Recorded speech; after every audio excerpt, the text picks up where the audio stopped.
Welcome to the video for installing the Application Identity Manager AIM. In this video, we will talk about the prerequisites for installing AIM.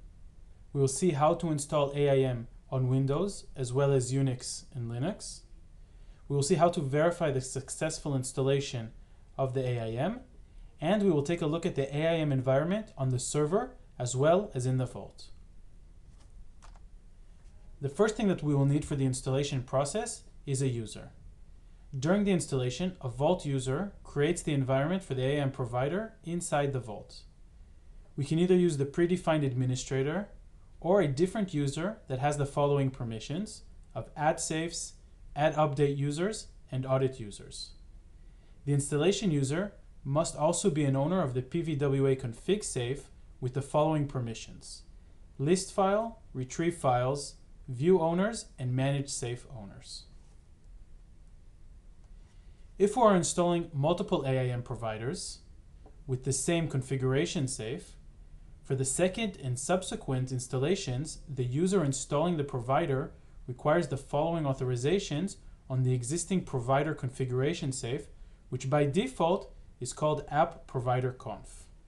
You can see here the list of the permissions that the installation user needs. Now let's see a demonstration of installing AIM on a Windows server.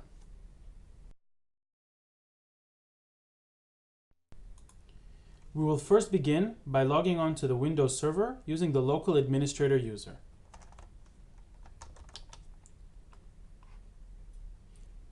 In this demonstration, we are installing AIM on Windows Server 2012 R2.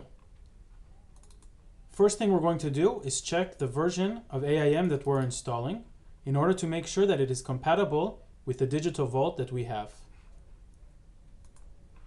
Then we can double-click the setup file in order to start the installation process.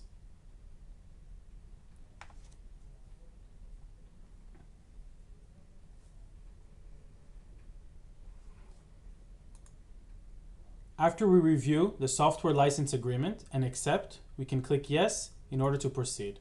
Then we can enter our name and the company name. Then we need to decide if we want to do a typical installation or a custom installation. Choosing the custom installation option allows us to customize configuration parameters, for example, the cache level and the location where the provider user will be created inside the vault. For this demonstration, we will use the custom installation. We can also choose the destination folder on the local machine where the provider will be installed. We'll use the default location, which is C, Program Files 86, CyberArk.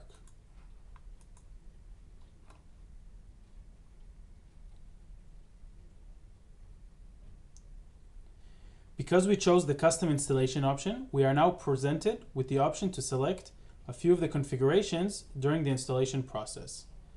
We can choose the level of cache that we want to use for this provider, as well as the refresh cache interval. We can configure the name of the safe where the configuration files for the provider are going to be stored in the vault, as well as the name of the configuration file.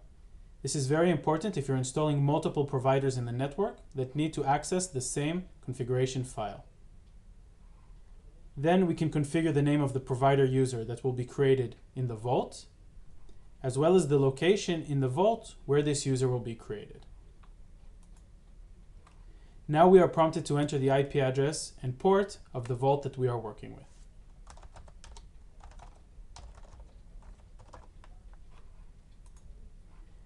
Next, we are presented to enter the credentials for the user for the installation process. As mentioned before, the user installing the AIM must have a set of privileges on the vault in order to complete the installation. In this demonstration, we're going to use the built-in administrator user. Once we enter the credentials, we can continue with the installation that will connect to the vault in order to create the users and groups and safes. Once this is done, we can see that the installation has completed successfully. In order to check that the installation was completed successfully, we can start by checking that the service is up and running.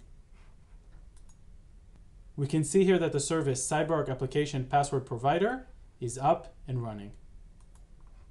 We can also check the log files to make sure that there were no errors during the installation process.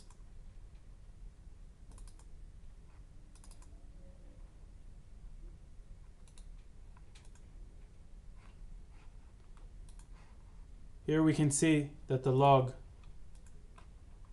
contains no errors, so we know that the installation was completed successfully.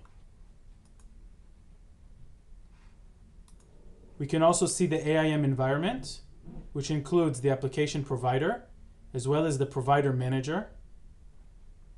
It also includes a Vault folder that has the Vault INI with the IP address and port, as well as the CRED file for the application provider user, and the create CRED file utility that is used if needed to create more credential files.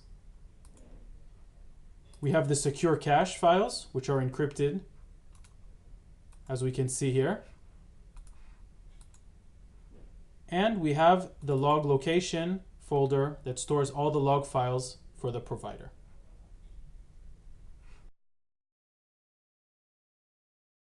There are other prerequisites that need to be taken care of when installing the provider on a Linux Unix platform. Before installing the AIM provider on Red Hat Linux, SUSE, Intel, or CentOS, make sure that the following package is installed on the provider machine. The package is called Red Hat-LSB. This package contains the install initd utility, which is used to create the AIM provider service on the provider machine. By default, this package is installed with every Red Hat server, but if it's not on your version of Linux, you can download it from the Red Hat network site. Now let's see a demonstration of how to install AIM on a Linux Unix platform. We will begin by connecting to the Unix server using the PuTTY application. We will connect to the server using the root user.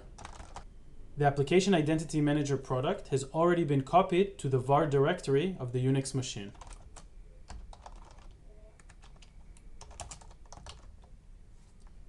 We can see here the name of the folder is AIM_provider. The first thing that we need to do is edit the Vault INI file with the IP address of the vault that we are working with.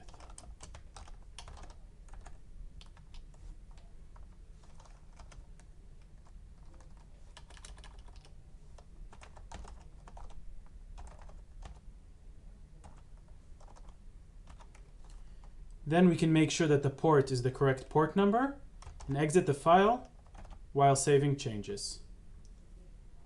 Then the second thing that we need to do is create a CRED file for the installation process. This CRED file will be used only for the installation process and eliminates the need for entering the credentials during the installation process and allows for a silent installation. In order to run the create CRED file utility, we type /create CRED file and the name of the CRED file. In this example, our CRED file will be named aim.cred. The user that we will place in this CRED file is a user that has permissions, according to the installation guide, to connect to the Vault with all the necessary permissions needed for the installation process. For this example, we're going to use the built-in administrator user.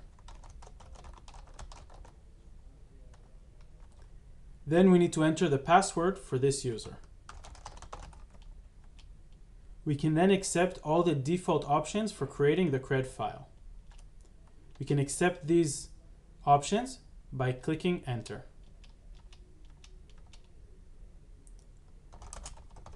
Now we have a file called AIM_cred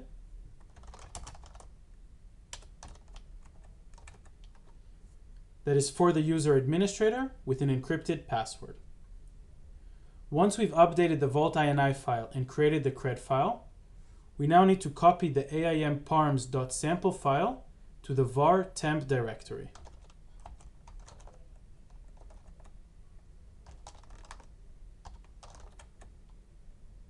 And rename the file to aim_parms. We now need to edit this file.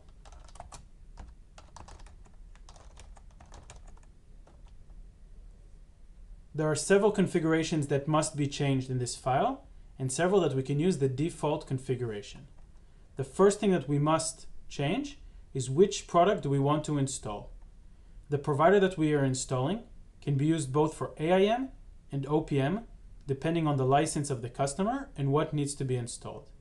In this demo, we're only going to install AIM. If you needed to install OPM, you would type OPM, and if you wanted the provider to provide services for both AIM and OPM, you would type all.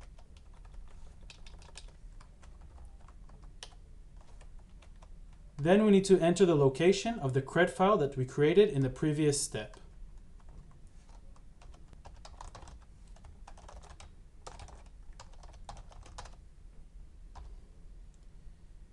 Please note that Linux is case sensitive, so it's very important that the name of the file is exactly how it's stored on the file system.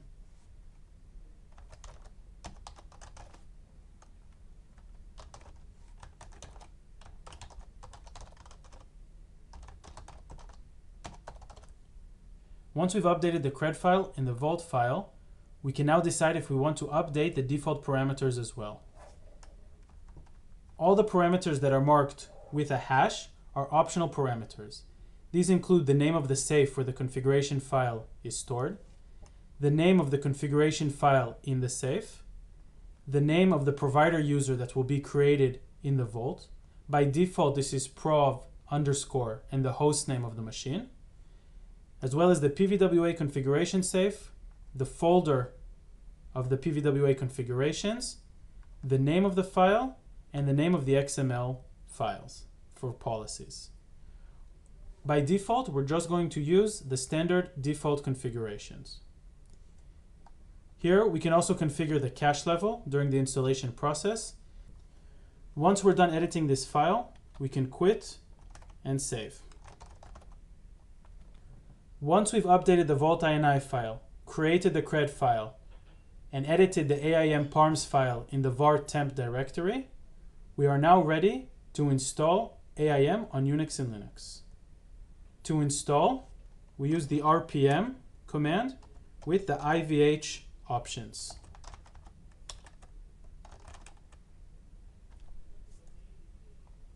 Now we can begin the installation process.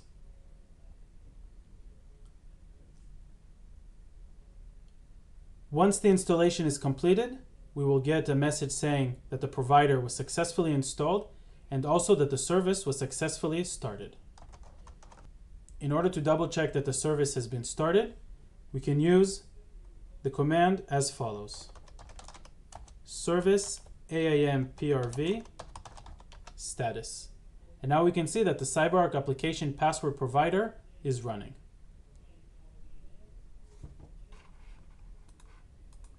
Now let's take a look at the environment on the machine where the AIM was installed. We can see the version of the provider that was installed by again using the RPM utility. This time using the QA parameters and using grep to single out only the CyberArk provider. So we can see here that the provider version that is installed is 7.20-110.8. We can also search for the various folders that have to do with AIM on the server by using the find functionality as follows.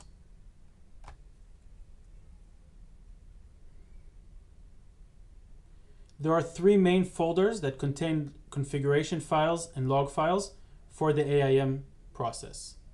The first is under OPT Kark AIM.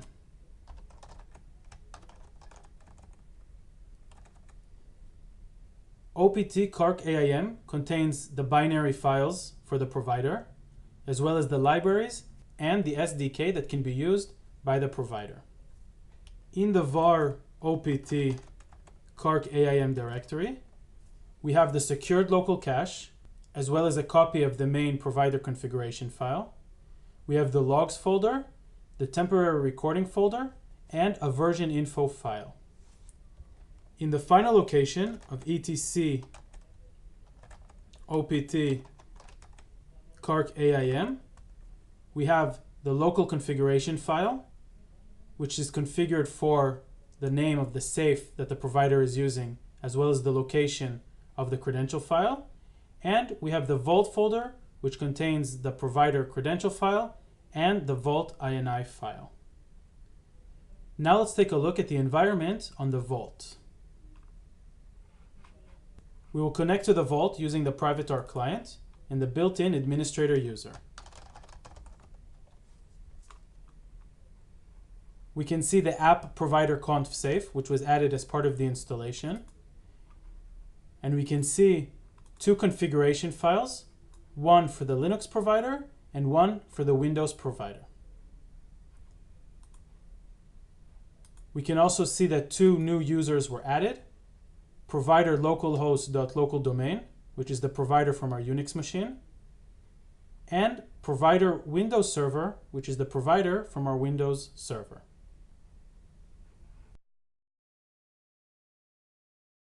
In this video, we showed how to install the AIM on Windows as well as Unix and Linux.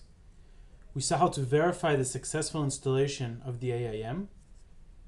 And we showed the AIM environment both on the Windows server, the Unix server, as well as in the Vault. Thank you.